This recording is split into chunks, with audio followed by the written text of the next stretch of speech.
Hello guys, this is Style Didi TV again. Welcome to my channel. How you guys doing? Hope you're great. Yeah, today I'm going to talk about a little bit about Nigerian culture. If you have a look at the way I am dressed, yeah, you can see. Let's start from the head. That's the headgear I'm wearing. That is part of Nigerian culture. It's called gele, as it's locally known. And this is the beads. This is a go for every woman. The men have their own one as well. This is the female one. You can see with the gold beads in between the beads.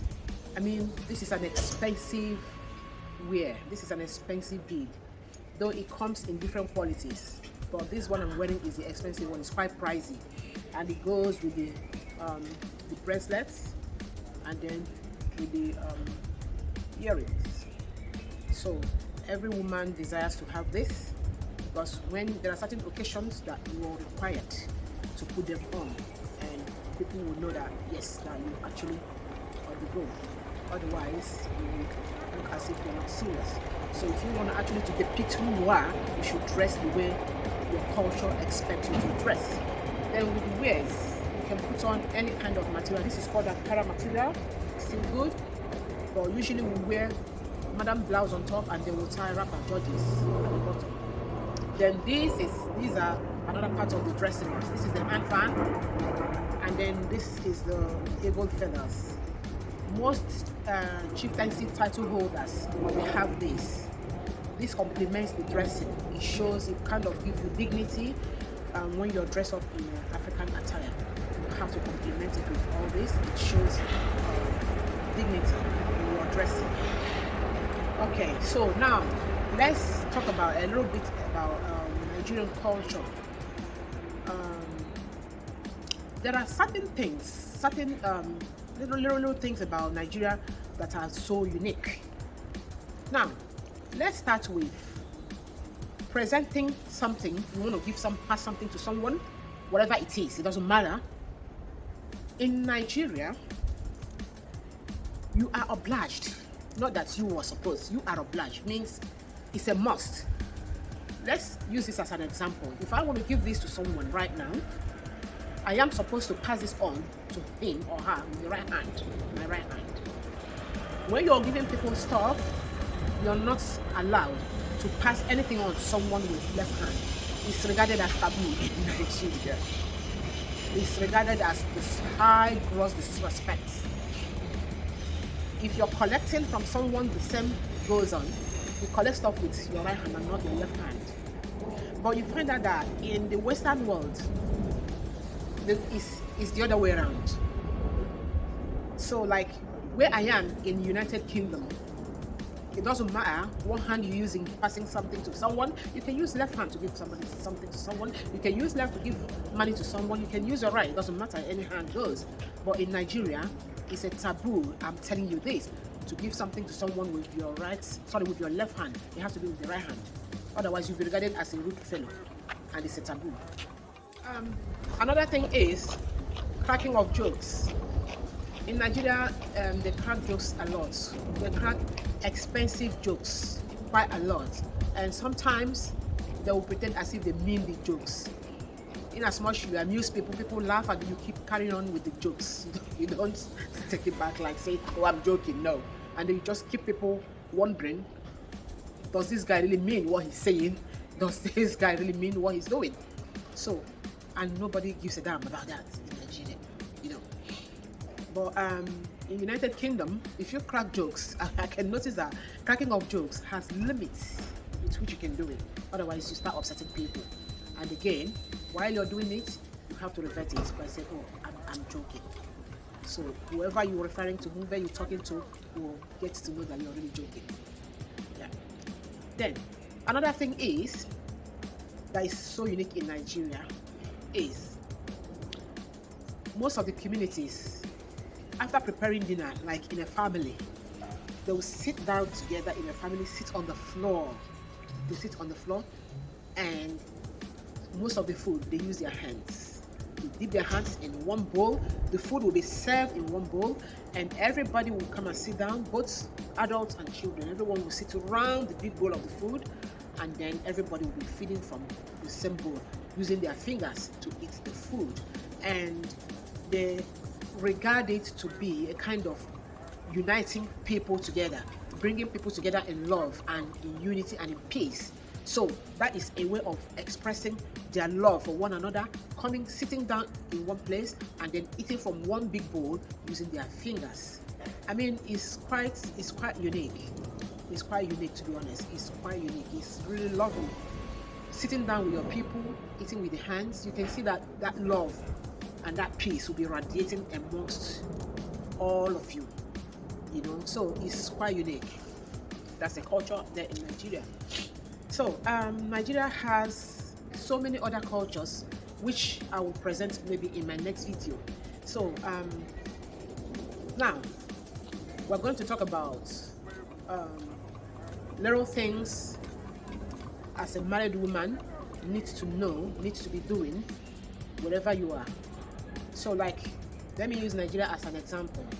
In Nigeria, it's always expected that the wife in the house will always come and prepare food for the family. It's a culture.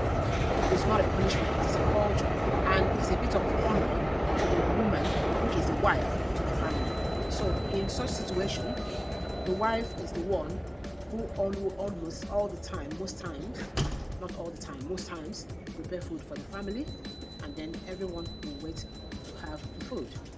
Again, the wife in the family most times look after the children, making sure that the children are in good situation, that the children are being looked after properly, that the children are happy and stuff like that. So the moms back home in Africa or in Nigeria, they're always having this responsibility of, telling the children, advising the families as the mother in the home, taking charge of little things.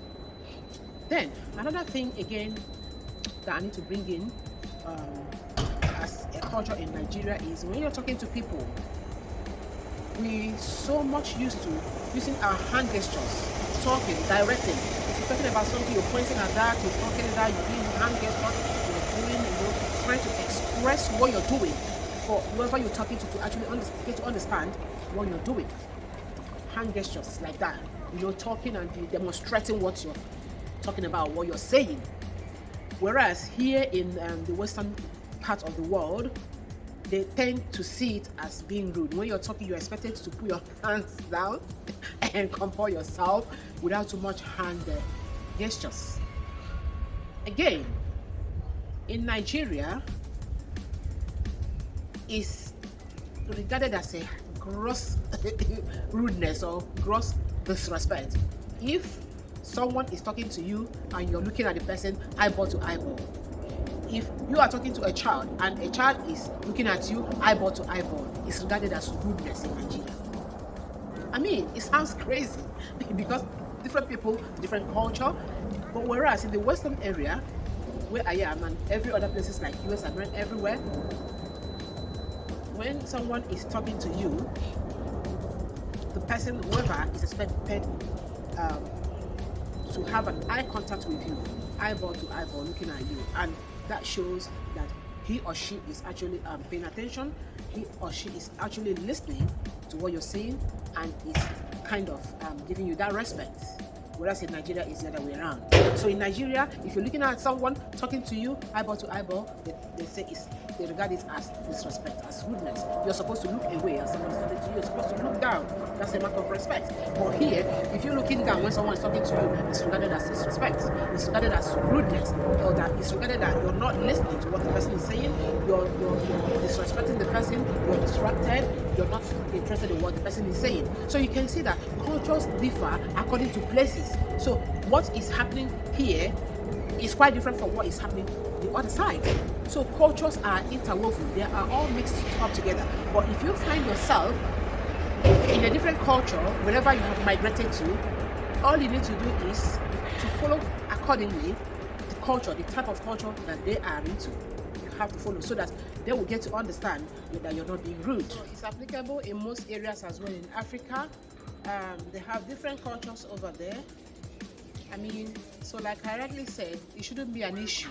Wherever you are, you have to work alongside with their culture and do whatever they're doing so that you can mingle well and then interact very well and then kind of have that sense of belonging with whoever you're dealing with, rather than you being seen as someone different. So please guys, let us try to let us try to inculcate certain culture. Let us try to embrace people's culture. It doesn't matter if it's the same with your one or not. Wherever you are, try to blend up with their culture. So I'm going to stop here for now. So please subscribe to my channel, turn on the notification button so you'll be notified in the next video.